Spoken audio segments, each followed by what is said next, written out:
राम प्रेम की प्रधानता सुमेरु पर्वत थाला हो, सुंदर चिंतामणि बीज हो, कामधेनु के अमृतमय अत्यंत शुद्ध दुग्ध से उसे सींचा जाए, उसे तीर्थराज प्रयाग अंकुर रूप से प्रकट हो, उसकी रक्षा स्वयं कुबेर जी करें, उसकी मरकत मणिमय शाखा और पत्ते हों और मंजरी साक्षात लक्ष्मी जी हों तथा सब प्रकार की मुक्तियां ही जिसके फल हों, ऐसा वे कल्प तरु स्वभाव से ही सब प्रकार के मंगल और सुखों की वर्षा करता हो। तो भी तुलसीदास जी कहते हैं, हे रघुवंश मणि, वह कल्प वृक्ष क्या कभी आपके हाथों के बराबर हो सकता है? अर्थात नहीं हो सकता।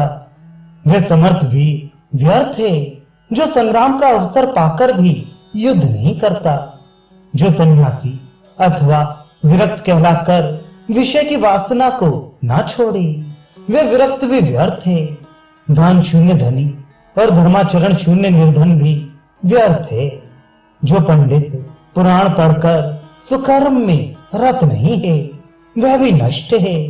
जो पुत्र माता पिता की भक्ति रहित है, वह भी नष्ट है। और जिसे पति प्यारा नहीं है, वह स्त्री भी व्यर्थ है। तुलसीदास जी कहते हैं, यदि श्री रामचंद्र जी के चरणों में नित्य नवीन प्रेम ना हो तो सभी कुछ व्यर्थ है।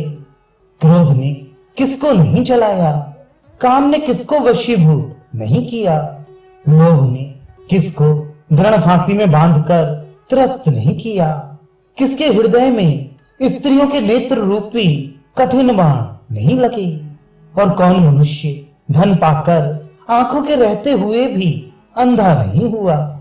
सुरलोक, पृथ्वी लोक तथा नागलोक अर्थात पाताल लोक में ऐसा कौन है जिसको मोह ने जीता ना हो। गोसाई तुलसीदास जी कहते हैं कि इनसे तो वही बच सकता है जिसकी रक्षा कमल नयन श्री राम जी करते हैं।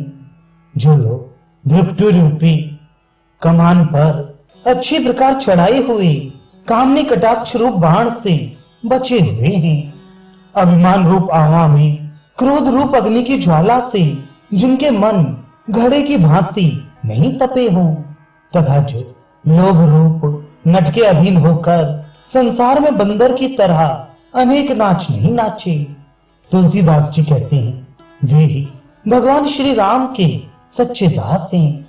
यूं तो सभी साधु अच्छे हैं। जो लोग उत्तम साधु का सा वेश बनाकर पवित्र एवं अमृत चूते हुए वचन बोलते हैं, किंतु जिनके हृदय से पृथ्वी धन और घर की आग दूर नहीं होती, जो करोड़ों उपाय करके शरीर का लालन पालन करते हैं, किंतु मुख से कहते हैं कि हमें तो केवल राम नाम का ही भरोसा है, जो अपनी उपासना को तो प्रकट करते हैं किंतु अपनी बुरी वासनाओं को छिपाते हैं, तथा जिनके चित्त लोभ मोह और काम के निवास स्थान बने हुए हैं। तुलसीदास कहते हैं, वे आसक्ति क्रोध ईर्ष्या कपट और कुटिलता से भरे हुए मेरे जैसे भक्त भी राम की भक्ति चाहते हैं। अर्थात जो पुरुष ऐसे कुटिल आचरण करते हुए भी भगवान को रिझाने की आशा रखते हैं, वे बड़े ही हास्यास्पद हैं।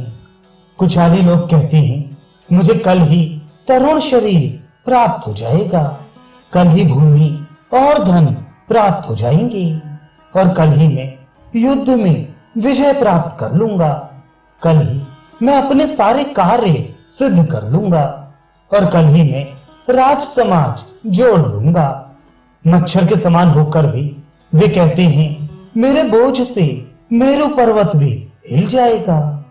तुलसीदास जी कहते हैं, इस कुप्रवृत्ति के कारण बहुत से घर नष्ट हो गए हैं, इस समय भी नष्ट होते हैं तथा आगे भी होंगे, परंतु यह सब देख सुन और समझकर भी वह कुप्रवृत्ति लोगों को दिख नहीं पड़ती, और न किसी ने कभी ये कहा कि काल अर्थात आयु का भी काल अर्थात अंत काल ही है।